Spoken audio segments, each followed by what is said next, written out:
donc dafa important pour képp kuy commenter rek nga prêter attention parce que comme c'est la guerre qu'on va les déclarer guerre cyber lañ leen di déclarer parce que dootuñu nangooti kenn jàpp kenn il est temps de dévoiler tous les góor jigéen qui sont là-bas dans le palais et qui sont partout et aussi dévoiler tous ces médiocres qui sont là à faire du mal aux Sénégalais mais comme niñ leen waxee duñu utiliser suñu armes yëpp voilà armes yi ñu yor dañ koy garder incha allahu rabbi ñu xaaree leen ko ñu jox leen avertissement 48 heures pour que notre frère Guy Marius Sagna ñu bàyyi ko mu génn voilà loolu mooy dëgg bu ñu bàyyiwul Guy Marius Sagna mu génn fii ak 48 heures li ñuy dévoiler dina toj Sénégal xam nga Macky Sall dafa defe ne dafa yabaate mais ñun ñoo ko gën a yabaate ñun ñoo ko gën a saay-saay lu mu gànnaayoo rek woyu gànnaayoo na lu ko ëpp xam nga li ñu comprendrewul ces réseaux sociaux ñaari façon guerre la ñuy indil Macky Sall dinañ ko indil bataille bi sur le terrain te dinañ ko xeex ci réseaux sociaux yi niñ koy xeexee ci réseaux sociaux yi mooy ñu génn ñaawteef bi nga xam ne moom la moo nekk Sénégal yëpp ñu dévoilé ko góor jigéen yeeg député góor jigéen yi fa nekk ak ministre góor jigéen yeeg maanaam président assemblée nationale yi toj yu nekk Sénégal yi seen gel yi seen masiba naaru laay yëpp nañ ko génnee loolu mooy yoon il faut sénégalais yi ngeen xam ne réseaux sociaux yi du ay waxukaayu kese déedéet dañ koy indi weapon la it's a weapon to wage war on Macky Sall ak bandam de malfaiteurs voilà c'est ça la réalité donc il faut ngeen bàyyi loolu xel donc il faut doomu sénégalais yëpp ñu pare dans 48 heures ñu toj Facebook bi ñu génnee loo xam ne tey macha allah bu génnee sëriñ yu bari ñooy bàyyi seen sijaada yi daw dem ci àll ba xaru ak Macky Sall ak ñoñoom dootuñ ko nangooti dootuñu nangooti benn doomi araam muy ñëw di jàpp ay doomu jàmbur di leen tëj ci kaso ci ay fen saa buñ ko defee rek nañ leen indil masiba tegal leen ko sur la table bu ñu nëbb dara nag parce que fii xam nañu ku nekk xam nañu li ngay def tout le monde xam nañ ne li muy def ñun ñëpp xam nañu ku ne li muy def xam nañu seeni gel xam nañu seeni far xam nañu seeni kër xam nañu li ñuy sàcc xam nañu toj bi ñuy def ci àdduna bi donc arrêtez pour ñu xam ay secret ñu koy jël di ko denc déedéet nañu jël lépp teg ko sur la table guerre boobu la ñuy weej Macky Sall ak ñoñoom ils ont 48 heures parce que boo nee 24 heures c'est pas raisonnable 48 heures la ñu am pour Guy Marius Sagna génn kaso bi wala conséquence bu ci Macky Sall gore rek mu góobee ko ci defe naa fàttewu leen barki Dembo Ndiaye bi fi Ousmane Canada génne masiba maanaam waa ji fàttali ngeen ko suñu ancien ministre ba mu génn bay tontonteeg moom gars yi xam nañu luy safkaani 48 heures la ñu may Macky Sall bu 48 heures yooyu sonné nañu tas réseaux sociaux yi lépp luy masiba naaru laay lépp lu baayam daan def lépp lu Macky Sall daan def lépp lu Marème Faye Sall di def tey guddi yi ñu toll seen far yi seen boyfriend yi nañu génnee lépp ñu exposé ko ci réseaux sociaux yi góor jigéen liste góor jigéen bi nga xam ne moom la ñuy nëbb Sénégal ba nga xam ne bañ ko génnee Sénégal dina toj yooyu yëpp nañ ko génnee ñu teg ko sur les réseaux sociaux comme ça góor jigéen yi fa ne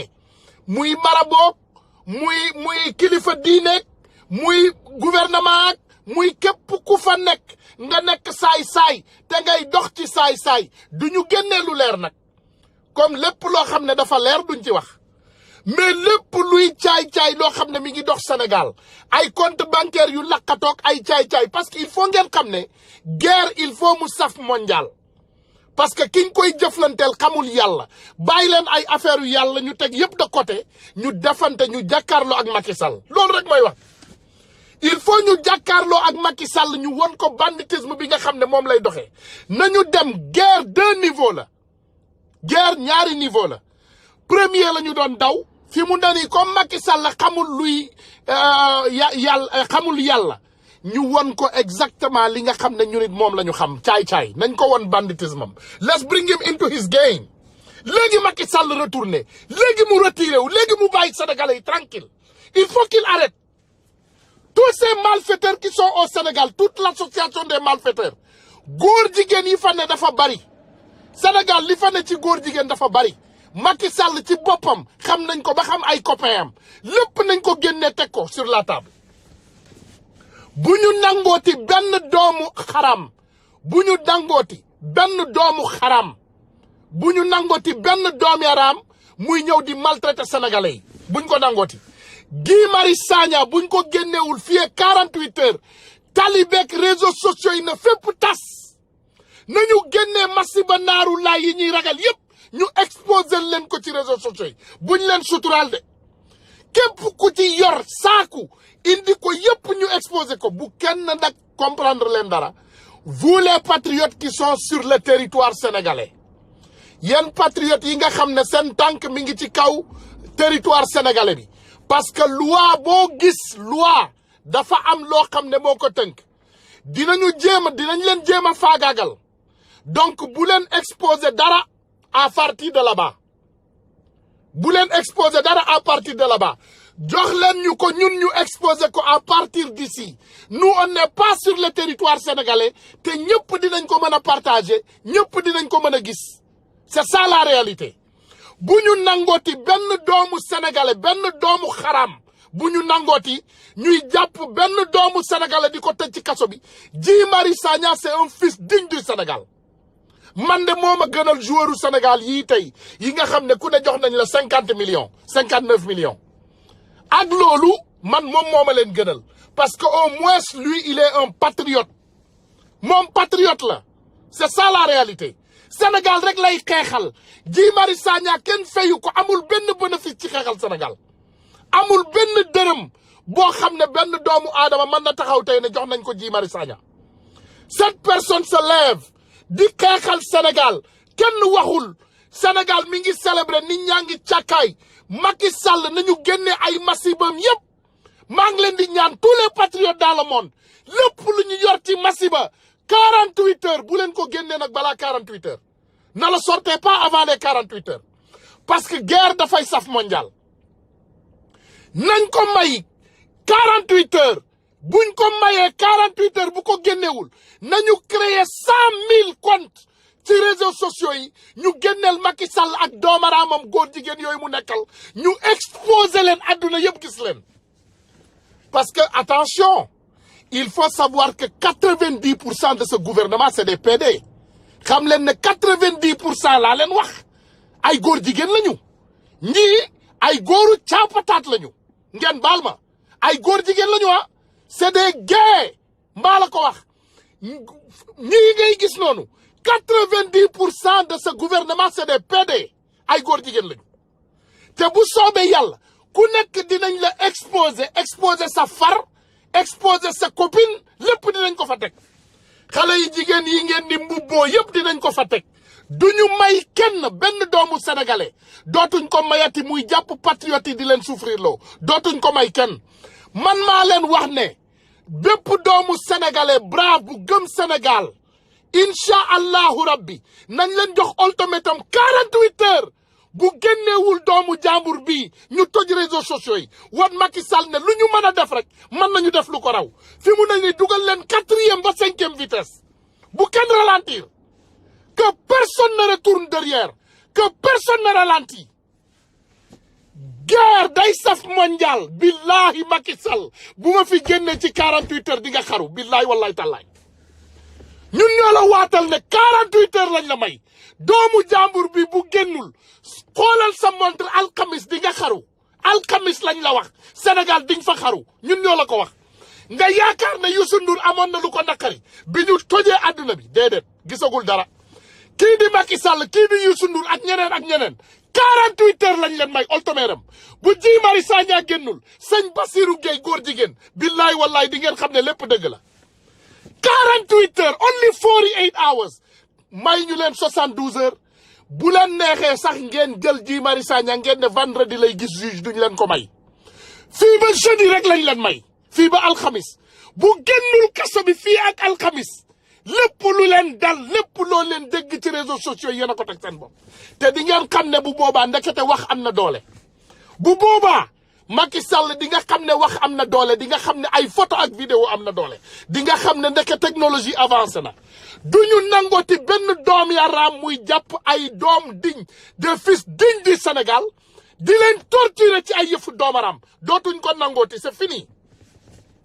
boo jàppee kenn dinañu toj sa lëfal ndey une semaine ba nga bàyyi ko ñu xaaraat la encore ba nga jàppaat keneen ñu defaat la lu ko raw duñ ko nangooti c'est fini ngeen jéggal ma 48 heures lañ soxla ça stop 48 hours juge bu mu mën a doon seen affaire la procureur bu mu mën a doon yéen a ko xam lijjanti leen papier yi ngeen di lijjanti document yi ngeen di lijjanti ngeen lijjanti ko fii ak 48 heures doomu aram boobu doomu jàmbur boobu génn kaso bu génnul billahi wallahi tallahi di nga am lu la ñàkk di nga am lu bari loo xam ne di nga ko ñàkk ci sa biir yow Macky Sall te di nga comprendre ne ndekete booy yi dootuñu nangoti ma jaay leen doole ñun doo ñu jaay doole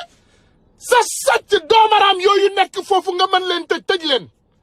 tous les bâtards de Aly Ngouille Ndiaye qui sont là-bas ay Farba Ngom ay doomu xaram Moustapha Cissé Lo ay Aliou Sall yow am nga koo jàpp doomaraam ji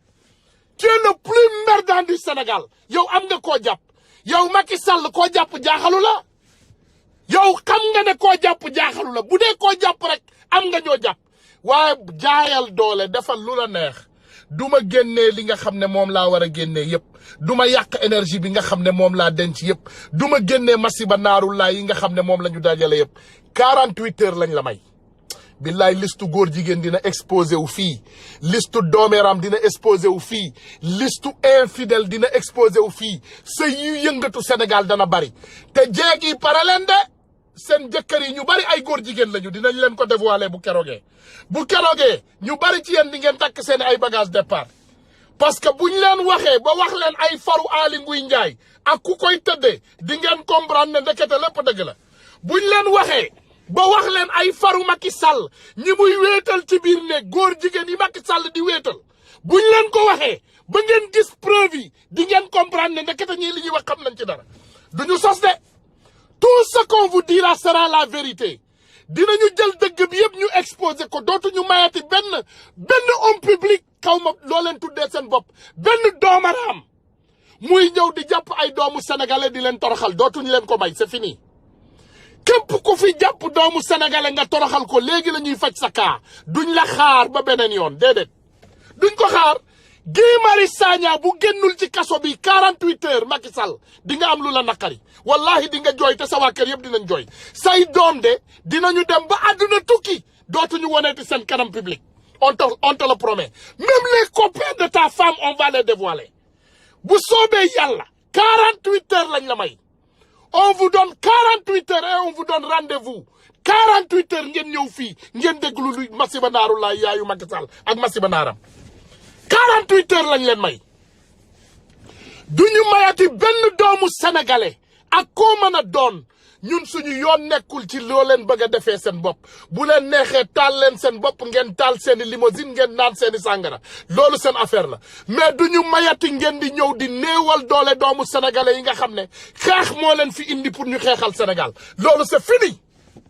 Guy Marius Sagna di nga ko bàyyi ci nii wala ci nale soo ko bàyyiwul loo fi dégg rek yow yaa ko teg sa bopp parce que guerre la guerre day saf mondial loolu rek la ñu wax ñun bu fekkee da nga bëgg a jàppaate ñun it lu ñu man dinañ ko wax li ñu man dinañ ko def c'est ça la réalité mënuñu nag li nga man parce que yow ragaloo yàlla yow ragaloo tooñ mais ñun man nañu li nga xam ne loolu la ñu yàlla may doole bi ñu yàlla may ñu nit dinañ ko utiliser contre toi bu ci yàlla andee te doole boobu réseaux sociaux la te billahi wallahi tallahi Macky Sall billahi wallahi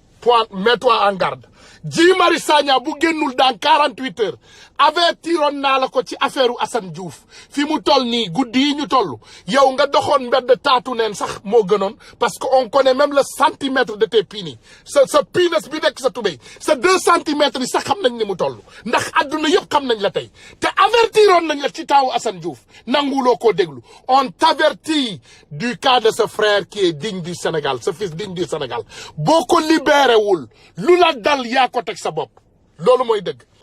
garde ko mais di nga dégg loo xam ne masoo koo dégg bi nga juddoo ak léegi te loolu ci 48 heures lay xew incha allah duñ la may dara 48 hours is all we give you. Mayuñu la 30, mayuñu la 72 heures, mayuñu la 24, 48 lañ la may. Fii ak 48 heures bu Guy Marius Sagna génnul ci kaso bi dinañ la def loo xam ne yow di nga dee doo ko fàtte. Et j'en suis sûr que ce message va t'arriver. Incha allahu rabbi. Incha allahu ngay emprisonné ay innocent pour rien du tout dafa war a jeex Sénégal te fii la yem. Dootuñ la ko mayati. Bu soobee yàlla nag.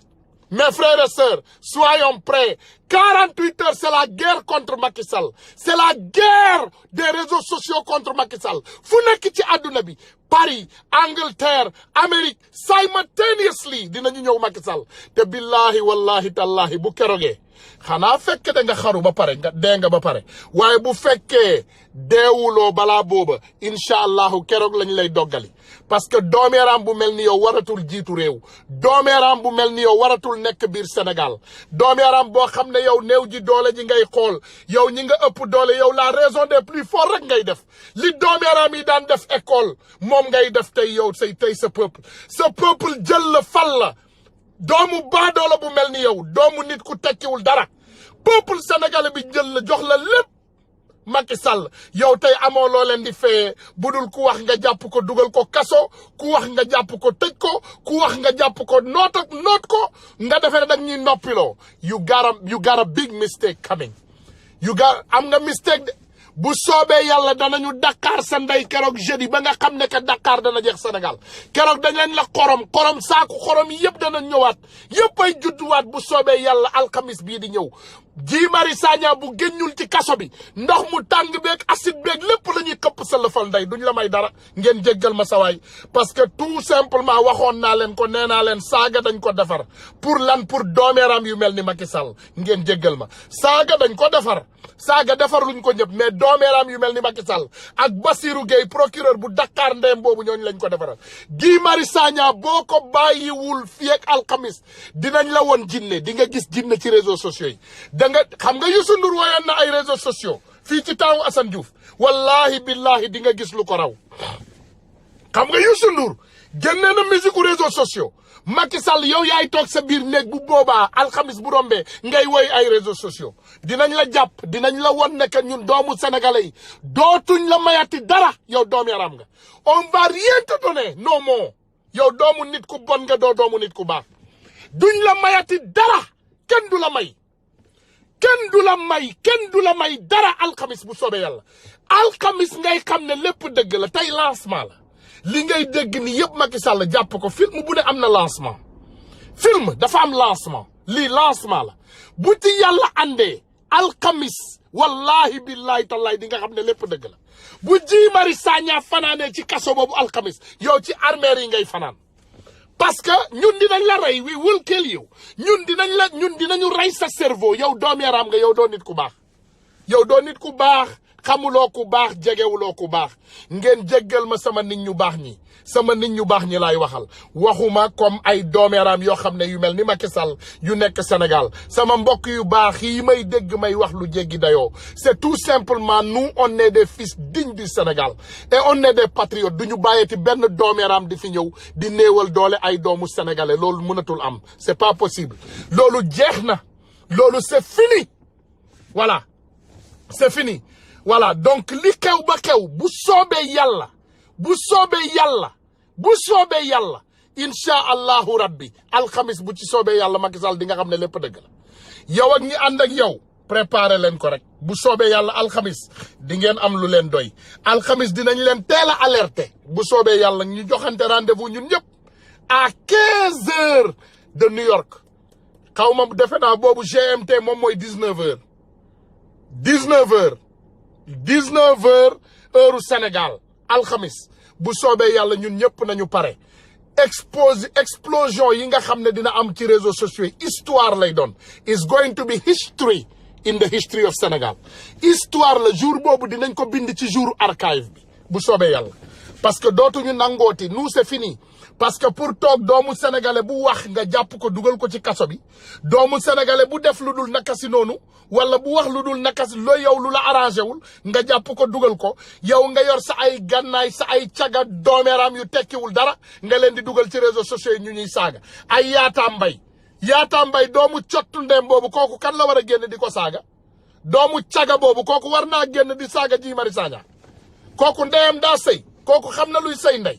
kooku yaataam kooku war naa génn di saaga Guy Marius Sagna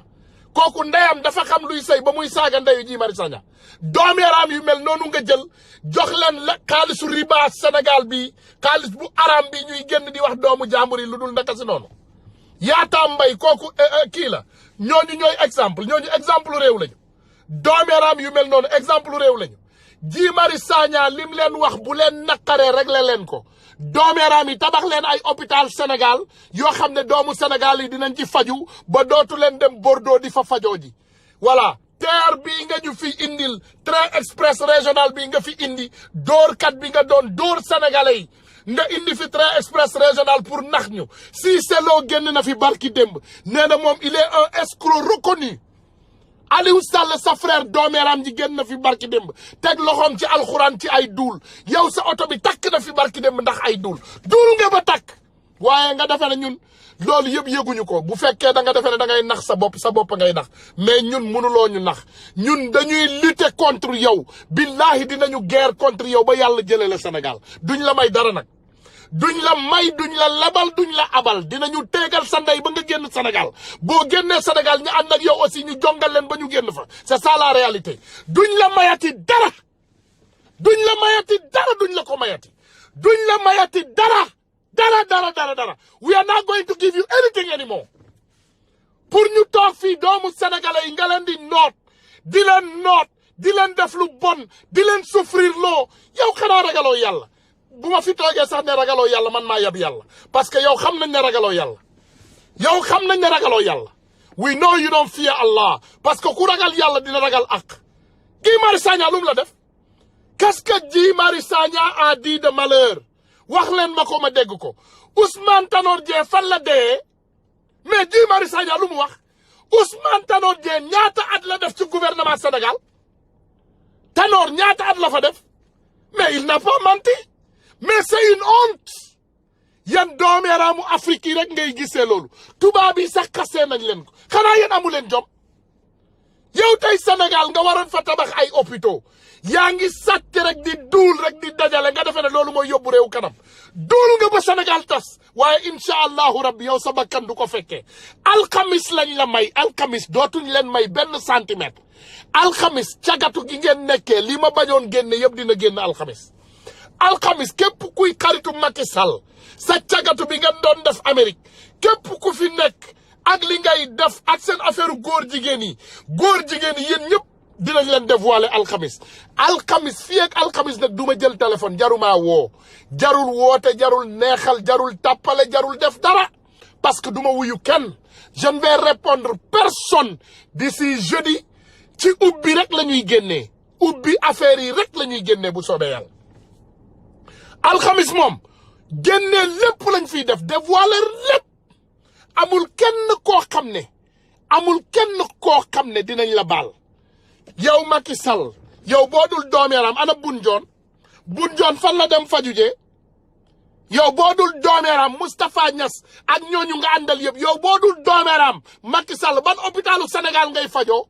won ñu sa ay record sa ay bulletin médical amuloo benn bulletin médical boo xam ne mën nga koo woon doomu sénégalais yi amuloo benn bulletin médical boo ñu mën a woon ndax doomeeram nga ñi ànd ak yow yëpp ay doomaraam lañu te bu soobee yàlla incha allahu rabbi dinañ leen faj on va vous soigner di ngeen wér peng alxamis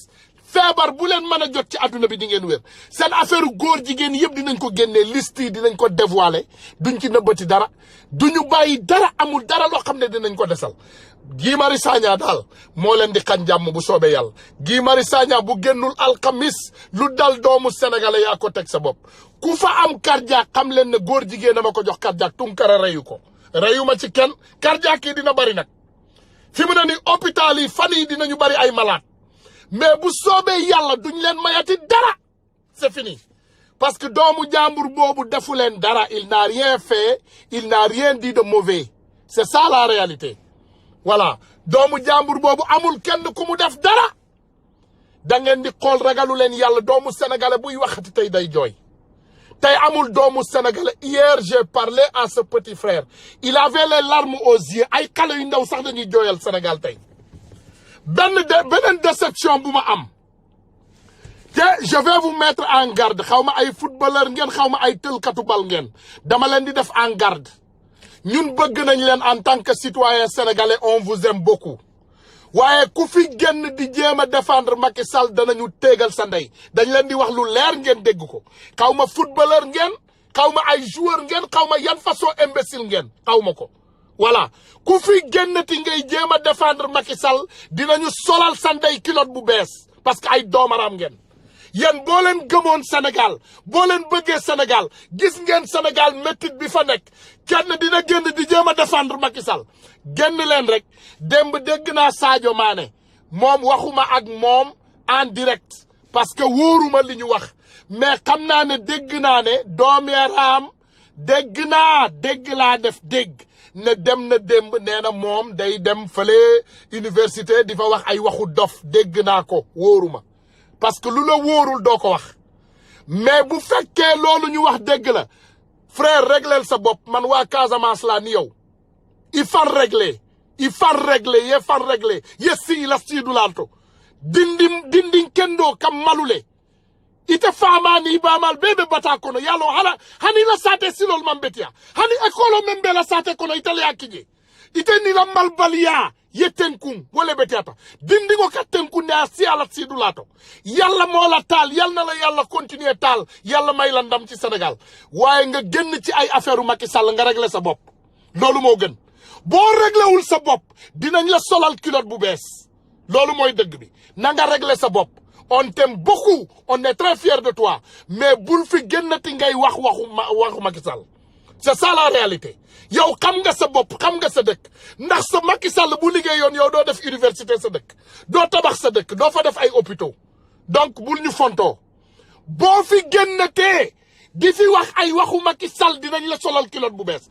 El Hadj Diouf doomeeraam jooju gis nga fi ñu ko teg ñoom fi ñu ko teg ñun donc tu te méfies na nga def beaucoup attention tu es encore jeune tu es talentueux tu as ta futur devant toi bëgguñu fay say lamp on veut pas te traumatiser boo fi génnatee ngay wax ay waxu dof ci Macky Sall dinañ la traumatiser loolu ñun ñoo la ko promettre boo ñu yabee boo yabee sénégalais yi na nga xam foo ko yóbbu boo fi génnatee ngay dem ay université wala benn école que ce soit nga ne yow da ngay dem foofu pour di fa waxu Macky Sall dinañ la régler sa compte di ñu dégg voilà nous on n'aime pas Macky Sall bëgguñu benn doomeeram bu ñu ko imposer ñun bëgguñu Macky Sall bëgguñu lu ko jege ku fi ñëw di ñu ko jéem a imposer dinañ la teg sa place ak joueur ak chef religieux ak koo mën a doon ku fi génn di soutenir Macky Sall danañu dajji sa lëfal nday yàgg Macky Sall yépp ngeen dégg ko loolu nag ginnaaw loolu ngeen xaar ñu ba alxamis ñu ñëw ñu fekk ngeen gis ñu voilà bu kenn génn Macky Sall fii di ko jéem a protéger duñ ko accepter Macky Sall bàyyi leen ñu ak moom ñu daggate ko ñu supp ko ñu lekkal ko suñu bopp doomu cottu ndeyam boobu laissez-le avec nous bàyyi leen ñu ak Macky Sall on va régler son compte duñu nangooti benn doomu sénégalais ñëw fii di protéger Macky Sall dans quoi que ce soit c'est fini parce que doomu jàmbur bu deful dara tey dégg ngeen ku mel ni Guy Marius Sagna dégg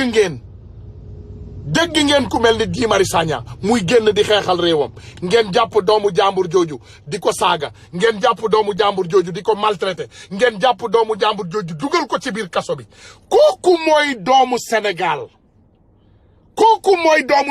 bu baax ñun kooku mooy référence ci ñun Guy Marius Sagna quelqu'un qui se lève pour se battre pour son peuple ñun du ay doomaraam yoo xam ne dañu yor seeni ay milliards toog fu leen neex duul bu leen neex wax ko nit ku leen neex àndal ñun gëmuñu loolu ñun kan lañu gëm ñun doomu Sénégal yi xeexal Sénégal lañu gëm xam nga tey bu ma leen nee man Assane Diouf c'est mooy référence ci man doomu Sénégal yu bari duñ ko comprendre man Assane Diouf lu may jox du ma ko jox du ma jox ñun doxuñu ci joxante mais c'est quelqu'un qui est une référence pour moi parce que doomu aadama la boo xam ne day génn xeexal Sénégal loolu rek lay def man képp ku bëgg Sénégal billaay wallaay dama laa bëgg ku bañ Sénégal nag sa lëfal ndey I don't care ku bañ Sénégal yaa xam ku bañ Sénégal demal dee ci àll bi yow yaa xam ku bëgg Sénégal bëgg naa la ku bañ Sénégal deewal ci àll bi ba xam je m'en fous parce que man terewuloo maa reer terewuloo maa añ c'est tout mais duñu sacrifier suñu adduna yëpp di xeexal Sénégal di bàyyi ay doomeeraam di ñëw génn di ñu yàqal suñu dëkk bi duñ ko may kenn on le donne à personne ngeen jéggal ma amul benn doomi aadama bu ma jaral Sénégal man amul benn doomu aadama bu ma ko jaral je vous ai dit que je peux sacrifier ma famille pour le Sénégal je peux me sacrifier moi pour le Sénégal donc duñu bàyyeeti benn doomu aadama ñëw ñun Sénégal rek la ñu am that's all we have dëkku jàmbur yi ñu dëkk yëpp dëkku jàmbur la boo taxawee tey ay doomu aadama di la laaj where you from Sénégal ngay wax parce que bañ nañ ko ba dañ lay ne where you from saa boo nuyoo nit ñaari kaddu yoo ko yum lay njëkk laaj mooy foo dëkk Sénégal laa dëkk je suis sénégalais fils digne du Sénégal teeru Sénégal man jëmbatu teeru Sénégal laa man Sénégal laa juddoo man Sénégal laa gëm Sénégal laa juddoo moom laa bëgg ci sama biir xol bi moo fi dee malheureusement pour moi guddi yi ñu toll yàq nañu sama dëkk ba dëkkuma fa c'est tout mais wallahi billahi tallahi saa yu ma tëddee Sénégal laay jooy saa yu ma tëddee Sénégal laay gént every day I wake up I think about my people back in Sénégal ay doomu jàmbur yuy dee ndax mar en 2019 ay doomu jàmbur yuy jàngi école yuy dox 10 kilomètres dem jàngi école pour lan pour rek am xam-xam ci biir Sénégal pour dimbali Sénégal xanaa yéen doo leen seetaan loolu yéen xanaa vous ne regardez pas ça xanaa yéen doo leen seetaan yu mel noonu doo leen seetaan ay doomu sénégalais yu gëm Sénégal yoo xam ne seen xol yi Sénégal moo koy tooyloo Sénégal moo ci dee Assane Diouf mënoon naa gi ñibbi là où il a toutes les opportunités pour repartir à l'ambassade des États-Unis et prendre son visa et quitter le Sénégal chaque jour ma wax ko ak moom mu bañ dee Sénégal moo dee ci xolam mu ne du dem mu ne mënumaa dem bàyyi sama dëkk nii nit ñu mel noonu ngeen gis leen léegi yéen ngeen bëgg a jël Sénégal di ko fonto parce que tout simplement am na benn doomaram bu la jox 50 millions 50 millions c'est quoi sur quelqu'un qui gagne des milliards mais bàyyi leen complexé président de la République c'est quoi il a été élu c'est un employé du peuple président mooy kan président du buur bàyyi leen confondre ñaari affaires yi président c'est pas un roi Macky Sall donnul Sénégal sénégalais yi ñoo ko jox lépp jox ko avion jox ko kër jox ko oto jox ko lépp doom yaram ji moo tànnal sax boppam oto jaral na ko mu dem jëndi oto 1 milliard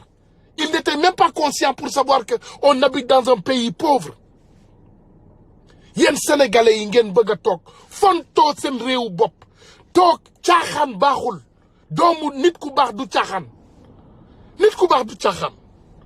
xam naa nag du neex ba ñenn ñi nga mën a dugg seen bopp mais dafa jot sénégalais yi jóg il est temps que ñu jóg kenn mënuñoo defal dara il faut ngeen comprendre kenn adduna bi bu naqaree ku nekk sa dëkk ngay ñibbi tey nous notre président mi ngi delloo ñëpp fu ne il retourne les gens partout dans le monde ne moom la ñuy liggéey voilà nañu bàyyi voilà mbir mi ñëwaat na partagé waat leen ko frères yi ak sœurs yi doomu aadama yi les conscients partagé le live élargir leen ko encore doomu aadama yi dellu si waat dégg li nga xam ne moom la ñu bëgg parce que ñun li ñuy laaj bariwul Macky Sall bëgg na cagatu loolu problème am la Macky Sall bëgg naa doon góor jigéen loolu problème am la jabaru Macky Sall bëgg naa doon guyin loolu problème am la waa kër Macky Sall bëgg nañu doon ay doomeram loolu seen problème la mais on ne permettra plus un Sénégalais simple koo xam ne ñun ñoo la jël jox la lépp ngay jël ay doomu sénégalais di leen tëj te kenn du ci def dara loolu c'est fini loolu jeex na gas yi c'est fini loolu duñ ko nangooti bu ko neexee na jàpp ku ko neex waaye dinañu téegal ndeem dinañu ko dévoiler dinañu génne on va péter tous ces câbles on va enlever tous ces problèmes on va les exposer dimbali leen ma ngir yàlla kuy bind na bind rek vive wala je suis Guy Marius Sagna mais bu kenn bind comme sama frère patriote yi nekk ci biir dëkk bi bugguma kenn bind saaga parce que xam ngeen gars yi qui ils sont boo leen bindee lu dul naka si noonu dañuy ñëw jël si la sa kër bu ñu paree ñun dinañu duggaat seen lëfal ndey ñoom loolu mooy dëgg mais yéen bind leen rek li nga xam ne moom moo normal parce que vraiment comme je vous le dis on n'est pas assez fi mu ne nii les Sénégalais ils sont conscients mais ils ne sont pas assez braves pour arrêter ces malhonnêtetés pour arrêter médiocrité bi nga xam ne moom moo nekk Sénégal yéen bind leen rek je suis Guy Marius Sagna mais incha allahu rabbi alxamis ñun ñëpp danañu dem kaso alxamis bu soobee yàlla on va exposer les problèmes de Macky Sall le procureur c'est le problème le procureur est le problème mais c'est Macky Sall le patron du procureur il faut ngeen xam loolu il faut ngeen xam ne Sénégal Bassirou Gueye doomu yaram la Bassirou Gueye moom doomu caga la mais Macky Sall moo biiral ndeyam il faut ngeen xam loolu il faut ngeen xam ne Macky Sall mooy ki bon man nee naa leen Macky Sall mooy ki bon man Sénégal ku ma ciy mere I don't give a damn I don't give a shit man Sénégal moo ma intéressé you don't have to call me my friend bu ma kenn woo bu ma kenn faale I care less my only problem is Sénégal du ñu mayati Macky Sall benn centimètre pour muy souffrir loo ay doomu Sénégal déedéet Macky Sall bu fi génnatee souffrir loo benn doomu Sénégal dinañ ko wax ku doon faru yaayam dinañ ko wax ku doon ay doomeeraam yi nga xam ne ñoom la doon tëddee góor jigéen yi muy àndal moom di tëjoog ñoom ci biir néeg yëpp suba dinañ leen exposé bu soobee yàlla bu leen nëbb dara amul dara lu sénégalais di nëbb nee naa leen mer leen I don't want nobody to be happy I don't care that's the point déedéet man mayatuma kenn we not giving Macky Sall duñ ko mayati benn centimètre boo xam ne daf ciy dépassé doomu sénégalais it's over Guy Marius Sagna moomu mu tëj ci kaso bi ngeen defee ne Guy Marius Sagna ndeyam gënul ndeyu Macky Sall ndeyu Guy Marius moo gën a sëy ndeyu Macky Sall parce que au moins bi Macky Sall nekkee di sàcc Sénégal Guy Marius Sagna mi ngi xeexal Sénégal Guy Marius Sagna sàccul Sénégal mais est-ce que vous vous rendez compte de ce qui s'est passé à ce jeune tout simplement il a dit tout ce que les Sénégalais veulent dire exactement peut-être plus mieux que ce que moi je dis Guy Marius Sagna li muy wax moo tane li may wax man mais nañ ma jël si dinañoo bëgg a jëli nañ ma jël si man bu dee da ngeen bëgg a jël si ay doomu aadama rek jël si leen ma mais man wax leen ma fan laay wuyu ji que Macky Sall m'envoie une convocation et je vais aller répondre mais dootuñ leen mayati saram ndayam dara dootuñ leen ko mayati mais wallahi billahi tallahi wallahi Macky Sall dinañu jëflante ak yow ñun nee nañ la génération sadik nga dajel génération I don't give a shit nga dajel génération I don't care nga dajel yaay nag ma jéggal ndax xam naa ne naa fekk ci yow la ñu njëkk jëm wan la vidéo yi ne la Ousmane a ngi saaga mi ngi nangam I care less I love you very much ma'am but I love my country wallahi bëgg naa la yaa ma indi ci àdduna yaa ma jox lépp yaa ma jox bakkan yaa ma jox lépp yow yaa tax may xeex tey parce que man li may xeex du pour man it has nothing to do with me it has to do with my country maa ngi leen di jéggalu yéen ñëpp nag muy sama jigéen di sama yaay di sama frère yéen ñëpp maa ngi leen di jéggalu mais nee nañu leen ñun génération bu bees bii ñu am dootuñ ci mayati kenn muy fonto Sénégal a jeex na loolu gas yi ñun dañu bëgg suñu pap yi nekk fii ngeen mën a retraité ñibbi tey bu doon dëkku Xadafi ngeen dëkkoon yéen tey bu doon ay libyen ngeen dëkku Xadafi ngeen dëkkoon ni kon pas sénégalais du amati New York fan nga mas a dox New York ba dajeeg benn pas libyen amul benn kilifa libyen booy dajel fii benn doomeeraam pétrole feeñ na Sénégal rek ngeen mën a bëgg a mel ni ay dëmm doomu cottu ndeem yi Foudy village Cheikh sa baay mooy Foudy village moi je suis le guerrier du village man kenn ma suma yóbbu fan ma wax la ko nee naa la prends ton temps et prends à savoir à qui tu parles doomu saram ndeyam sa baay mooy Foudy village doomu cottu ndeyam man damay Foudy village man masuma tux masuma naan sàngara man doxuma ci loolu ma wax la ko lépp lu may def je suis responsable de tous mes faits Foudy village du xeex ak gouvernement Amérique daan ko man policier Amérique bu nee jàkk man maay njëkk ñëw jàkkaarloo ak moom laaj ko ñi ñuy xeexandool ñu wax la ko doomeeram bi sa du tuunu bàyyi nga toog fii naan ma Foudy village sa bàyyee Foudy village ku fi duggati di fi waxu Macky Sall dinañ la yar ñun waxu Guy Marius Sagna lañ fiy wax fii ku fi ñëw tu parles de Guy Marius Sagna rek bu soobee yàlla incha allahu rabbi billahi wallahi tallahi Macky Sall jeudi di ñu gis te defe naa ne bu fekkee yaa ngi may déglu tey jeudi di nga xam ne lépp dëgg la jeudi da ngay jékki-jékki rek sa caaya bi takk sa cucc bu ndaw boobu dina lakk jeudi jeudi di nga jékki-jékki rek caaya bi tàkk billaay ñoo la ko wax incha allahu rabbi alxamis Macky Sall alxamisa wallahi caaya maa on wada nu mu tudd caaya bi dina tàkk incha allahu rabbi jeudi sa caaya baay dina tàkk parce que yow doomeeram nga Guy Marius Sagna lan la def non Guy Marius Sagna ana lu mu def ba doomu sénégalais war koo tëj sa data ndey yow sa ndey moo judduwul doomu xaram Aziz Fall dañuy téegal sa ndey ma ne leen tey duñu may kenn dara ku fi ñëw ñu Dakar sa ndey yan ay doomeeram ngeen ñun Guy Marius Sagna lañ fi wax ku fi ñëw du waxul Guy Marius Sagna téegalal sa ndey ci biti ñun waxuñu fi lu dul waxu Guy Marius Sagna Guy Marius Sagna la ñu am pour waxal doomu jàmbur boobu tëdd ci biir kaso bi muy souffrir on parle seulement de lui saagaw ma ndey ñëpp ngeen jéggal ma déedéet saagaw ma ndey ñëpp saagaw ma ndey ñëpp déedéet du ma saaga ndey ñëpp parce que am na ay nit ñu baax Guy Marius Sagna boobu tëdd ci kaso bi ñun kooku la ñuy waxal ñun luñ fi mayatul mooy benn doomeeraam benn doomu caga di fi ñëw di wax ay waxu doomeeraam nee nañ la incha allahu rabbi bu soobee yàlla jeudi di ngeen xam ndax Tunkara saaga na ba xam saagawul ndax fii ak alxamis du ma jël kenn téléphone fii ak alxamis kenn mënuma ci génnee ci li may dugg yaay nga baal ma du ma la jël fii ak alxamis de fii ak alxamis soxna si rek ngay waxal du ma jël kenn du ma naxante kenn fii ak alxamis seclusion laay dugg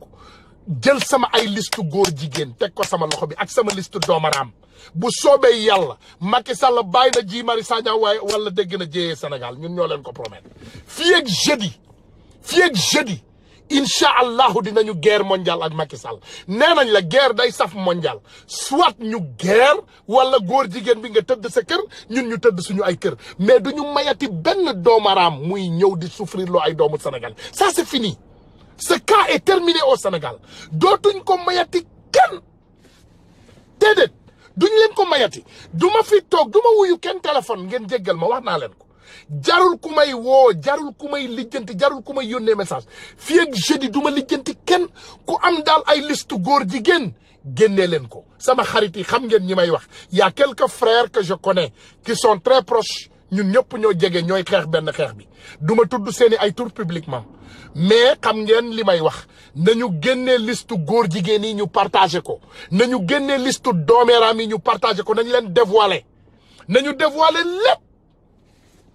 nañu dévoiler lépp bu soobee yàlla nañu dévoiler lépp duñu mayati kenn dara dara c'est fini Guy Marius Sagna jàpp ngeen ko caqate ngeen ko ay jour waxuñu leen dara ñu ngi toog fii naan leen libéré Guy Marius Sagna ngeen defe ne da ngeen ñuy jaay doole ñu ngi wax ak yéen ci njëkk ak teranga libéré Guy Marius Sagna ngeen defe ne da ngeen di kokkoli sénégalais yi waaye incha allahu rabbi alxamis di ñu dégg da nga defe ne tey dégg nga tey dégguloo dara alxamis YouTube bu Sénégal yi dina toj ndax xam naa ne jéye yiñ fiy génnee masu leen koo dégg bi Sénégal nekkee Sénégal ba léegi doo leen ko dégg du ma jël nag téléphone ngeen jéggal ma du ma jël kenn téléphone du ma wuyu message u kenn fii ak alxamis bu ma kenn woo parce que da ngay perdre sa temps incha allahu rabbi man dinaa topp réseaux sociaux yi pour xam ndax Guy Marius Sagna génn na wala génnul si o Guy Marius Sagna o ɓiɗɗo janana o yaltaani Macky Sall wallahi a nanat ko a welaani ma incha allahu rabbi ngeen jéggal ma nag comme ni ma leen koy waxee ñun li ñuy wax benn nit rek la intéressé kooku Macky Sall la tudd bu ko kenn jël moomoo ko bu kenn mer ku mer bokkoo man waxuma kenn ñun Macky Sall moo ñu intéressé Bassirou Gueye Aly Ngouille Ndiaye ñetti doomeeraam de la République yooyu bu ci yàlla andee incha allahu rabbi notre message sera pour eux bu soobee yàlla amul benn wax boo xam ne ñun dinañ ko wax ku am information s'il vous plaît bu leen emmerder website yi bu leen sonal sama inbox bi ñi nga xam ne am nañu information tout simplement ci góor jigéen yi ak liste yi nga xam ne yor nañ ko ba pare liste yooyu rek la ñu soxla li ma fi indi alxamis mooy liiral leen diw sàngam góor jigéen la diw sàngam góor jigéen la diw sàngam góor jigéen la diw sàngam góor jigéen la yooyu rek moo ma fii indi alxamis voilà liste góor jigéen yi la ñuy génnee alxamis c'est tout bu ñu ñëwee génnee liste góor jigéen yi Macky Sall moom mooy góor jigéen numéro 1 mais li ñu fi indi alxamis mooy wax leen faram yi mooy ñi nga xam ne ñooñu la ko seqal bu soobee yàlla incha allahu rabbi alxamis buñ fi ñëwee di ngeen xam ne lépp dëgg la bu alxamisee alxamis xam ngeen luy alxamis muy jeudi ci tubaab muy Thursday ci anglais ñëw leen ñu daje fi à 15h ñu joxante rendez-vous c'est le jour de la guerre du cyber contre Macky Sall incha allahu rabbi duñ ko may dara c'est ça incha allah bu soobee yàlla alxamis bu soobee yàlla lépp loo xam ne war nañ koo lijjanti ci Macky Sall dinañ ko lijjanti moom ak doomeeraam yi nga xam ne moom la ñu àndal incha allahu rabbi alxamis bu soobee yàlla lépp dana leer ñun ñëwuñu fii pour ngeen konteel ñu ay nombre de vues ngeen jéggal ma am na sama sœur bu bind loolu taxuñu fee ñëw comme niñ leen ko waxee bu dee vues rek defe naa gis ngeen suñu frère bi Assane bu ñëwee 5000 personnes dinañ ko seetaan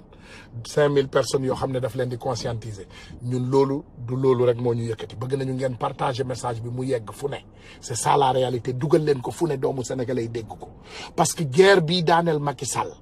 si ñun lay jógee Macky Sall li koy daaneel si ñun lay jógee Macky Sall ñun dañu bëgg mu teg ay lengeem mu kattandeem abal ñu Sénégal parce que du nit ku baax ñun loolu rek la ñu bëgg na wekki lengey teg ko abal ñu Sénégal c'est tout bugguma kenn woo ma nag avertir naa leen bu ma kenn woo di ma wax ay waxew frère saaga nangam sangam ku am sa conseil yóbbu ko foo ko bëgg a yóbbu nga yóbbu ko fa yóbbu ko conseil constitutionnel nga conseiller ko doomeeraam yooyu yóbbu ko fa bu ma kenn woo soxlawuma conseil soxlawuma dara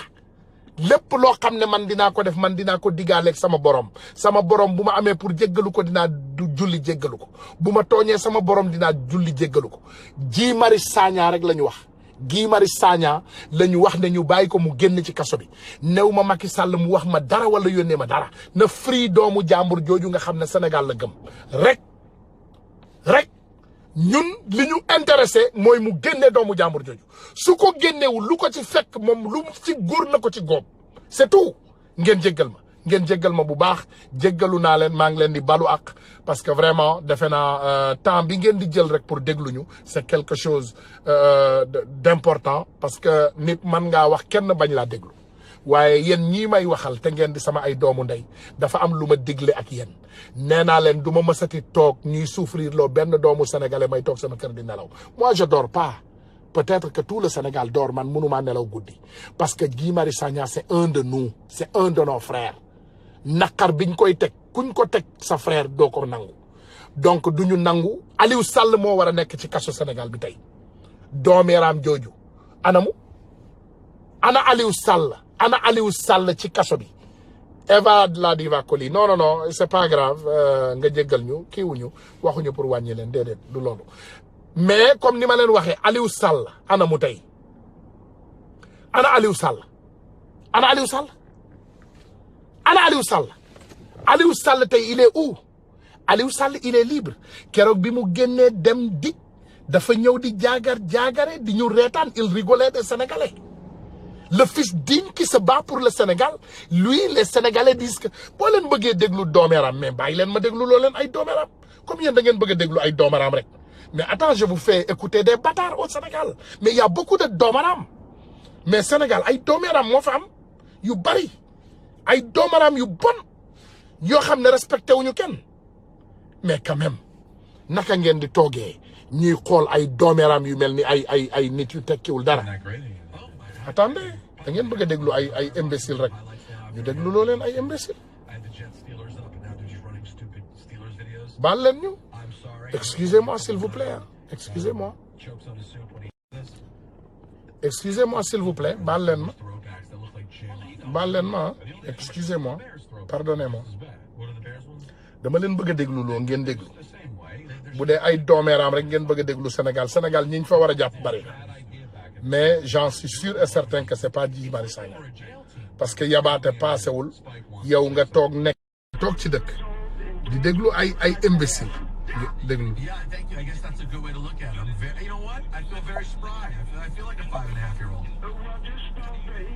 déglu leen da ngeen bëgg a déglu ay doomeeraam rek déglu leen ki. Forward to seeing you on August 3rd. Absolutely, of course, Spike is always. baal leen ma de déglu leen baal leen ni.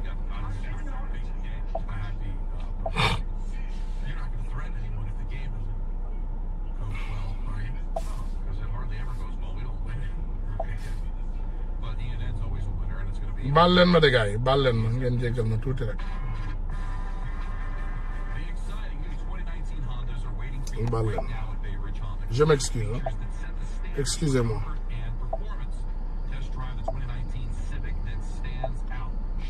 da ngeen bëgg a déglu ay doomaram rek déglu leen lii ngeen déglu voilà ngeen déglu ngeen yaakaar ne Guy Marius Sagna il mérite la prison. Comment? Un opérateur économique a le droit de toucher des commissions. Moi, je touche des commissions. Écoutez ces batailles. Moi, personnellement, je touche des commissions. Oui. Si je règle de l'argent pour quelqu'un, il faut qu'on me donne, qu'on me restitue une part. Je vis de ça. Moi, je vis de ça. Moi, je manipule des centaines de millions. Pourquoi on ne me dit pas où tu trouves cet argent?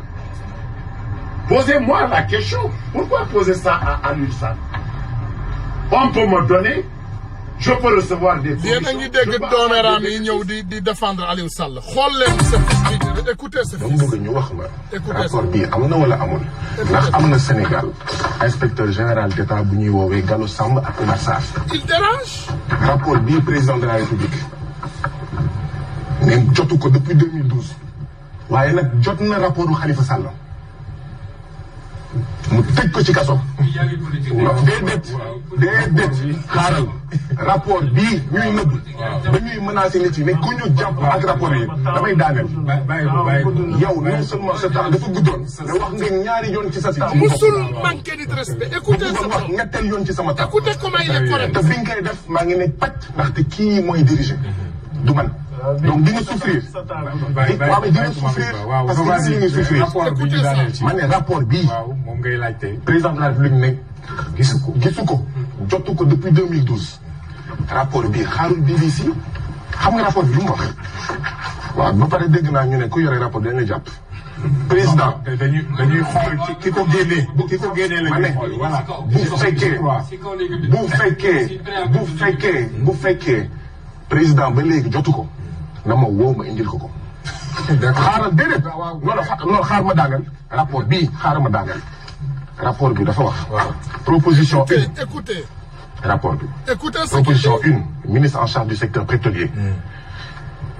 non maa ma tëb boobu. proposition 2. présidence de la République. retrait des permis octroyés à Petrotim en raison des irrégularités qui entachent la validité de la convention signée avec Petrotim qui en est le substrat. def na yeneen ak yeneen proposition ci constat yi. rapport bi dafa dem fu gën a sori. mais BBC lu mu wax. dara. très bien loolu ak rapport bi donc bu ñu waxee ne ñun xamuñu lu ñuy wax. rapport baa ngi nii leer nañu. président de la République lii moo ko métti doomeeraam gi la doomeeraam mais déglu leen écoutez cet imbécile écoutez bu fekkee da ngeen bëgg a dégg corruption ma jox leen ngeen déglu corruption bu dee doomeeraam rek ngeen bëgg a déglu attendez vous allez écouter mais c'est des foutaises ñun kenn Sénégalais yi mais nous on n'est pas des imbéciles de quelqu'un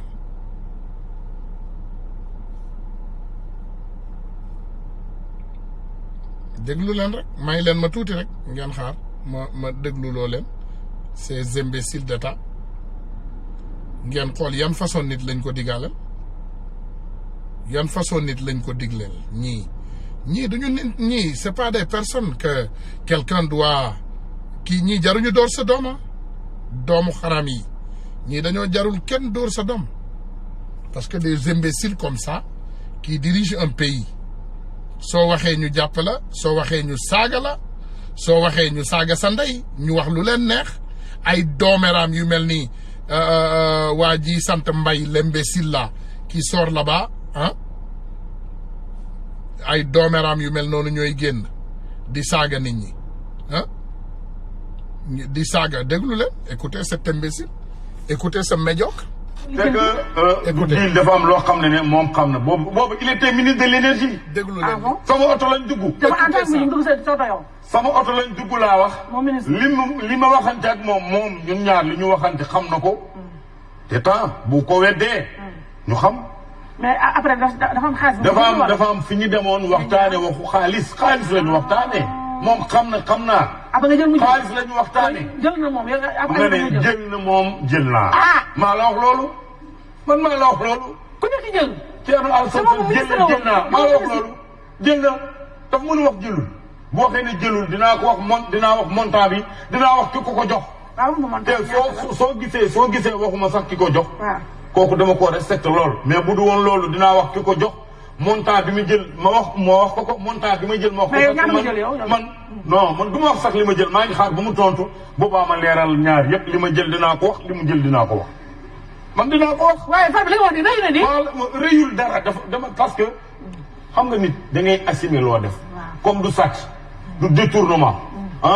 loolu soo ko defee nekkul loo xam ne da ngay nëbbatu mais di jéem a njaay njub di jéem a njaay man dama jub du ma lekk xaalis te waaye Thierno Alassane bu ñu font nag moo dàq dóor jël ay enveloppe fii di ko def ci biir poosam nii. waaw yow na wax dama tontu man maa wax de man maa wax dama tontu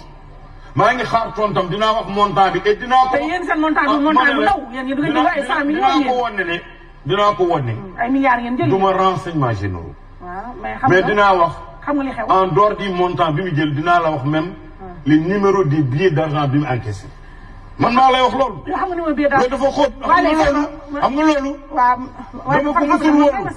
ko musul wóolu xam naa ko. moo tax saa yu may dox dara ak moom rek sóoraale naa ko. kon yow musul wóolu boobu. laa ilaaha illallah. Thierno Alassane Sall mooy jaar ñoo xam ne barki yàlla bi ñu nekkee ci opposition mu jiite cadre de l'APR laa musa wax ne man.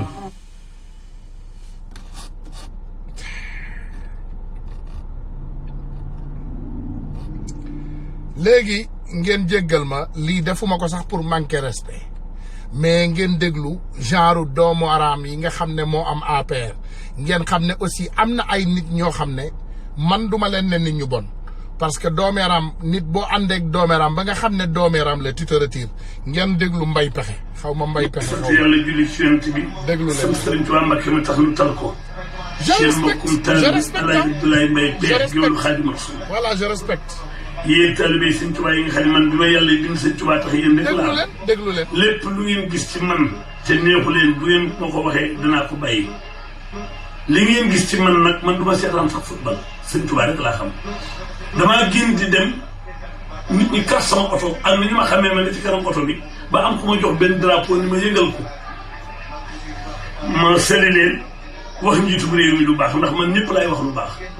waaye lu ngeen gis ci man te neexu leen nag maa ngi koy jéggulu yàlla jéggulu ko Sëñ Tuubaa di leen ko jéggal lu ngeen gis ci man bu ngeen mënee bako ma bako bu ngeen mënee def ko ma def ko maa ngi jéggulu képp ku ma bokkal Sëñ Tuubaa te vidéo boobu neexu la maa ngi lay jéggulu ngir jëmi Sëñ Tuubaa di ñaan Cheikh Mouhamadoul Mountakha yàlla fi yàgg ci wér yéen ñëpp jéggal leen lu ngeen gis ci man loolu noonu wax leen ko ma bàyyi yéen rek la am njabootu Sëriñ Tuubaa. voilà xam nga man duma wax sax lu sori mais nga jël exemple bu mel nii parce que tey bu dul dara en tant que fils du Sénégal ak lu mu mën a doon waa ji peut-être c'est un magouilleur peut-être c'est un tricheur peut-être c'est un voleur man xaw ma ko wax dëgg yàlla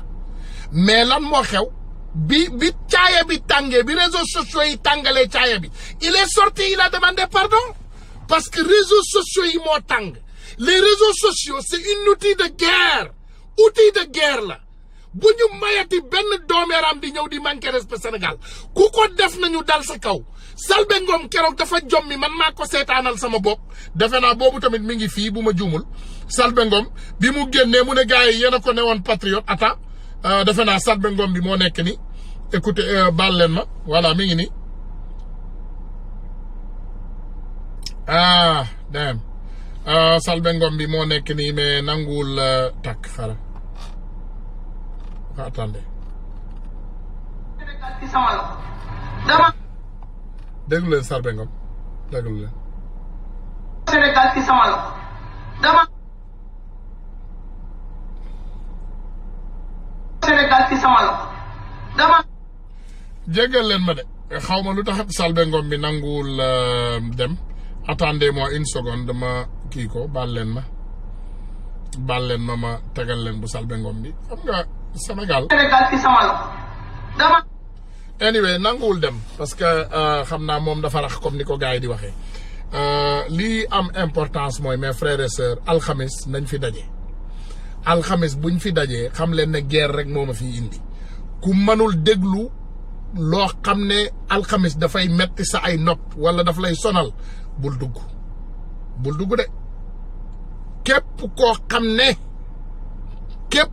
xam ne alxamis sa nopp yi da nga bëgg mu wér bul dugg ci live loolu rek laa leen ñaan alxamis incha allahu rabbi ñu joxante rendez-vous comme ni ma leen ko waxee 15 heures de New York 17 heures du Sénégal te balaa booba du ma wuyu kenn téléphone jarul kenn di ma woo képp ku am loo xam ne da nga ko war a joxe ci ay avertissement yónnee ko ci inbox bi képp ku yor ay liste góor jigéen nag moom yow you are the most welcome indi leen ko ngeen dugal ko ñu partagé ko alxamis guerre mondiale contre Macky Sall dans les réseaux sociaux parce que du ñu nangooti benn doomu yaram ñëw fi di manqué ti Sénégal respect di jàpp doomu sénégalais yi di leen tëj ci injustice di leen duulal di leen fenal di leen sosal nga yaakaar ne dañ la ciy bàyyi loolu 1901 la woon mais loolu yem na 2017 la yem 2017 ba ku tudd Assane Diouf juddoo ba léegi xaw ma 2016 2017 2018 ñu ngi ci réseaux sociaux yi te dootuñu mayati benn doomu aadama mu génn fii di wax Sénégal lu dul naka si noonu bu soobee yàlla alxamis bu waa ji génnul kaso Guy Marius Sagna bu fanaanee ci kaso bi incha allahu rabbi jeudi Macky Sall dina am lu ko naqari il aura la défaite la plus grande d'abord de l'histoire du Sénégal bu ci yàlla àndee donc ñu ngi leen di jox rendez-vous alxamis 15 heures heure Amérique je suis ponctueux du ma tardé 15 heures laa leen wax 15 heures ngeen may dégg bu soobee yàlla loolu du 19 heures heure Sénégal bu ko kenn tardé ku ko tardé nag mooy loolu voilà merci encore à tous arrêtez d'insulter s'il vous plaît dites à Macky Sall d'arrêter d'emprisonner les personnes qui n'ont rien fait s'il vous plaît. Voilà, merci. Quand ce message est entendu, vous n'allez plus entendre des insultes. Mais tant que Macky Sall est en train d'emprisonner les personnes, injustement, vous allez entendre ces insultes. Parce que c'est notre arme. C'est parmi nos armes. Inch'Allah Rabbi. Et jeudi, on va lâcher, on va déclencher toutes ces armes. Jeudi, Macky Sall, bombe atomique, ça dina ko xeñtu bu soobee yàlla. Donc, merci encore à tous. Nañu fanaan jàmm ba jeudi. Merci.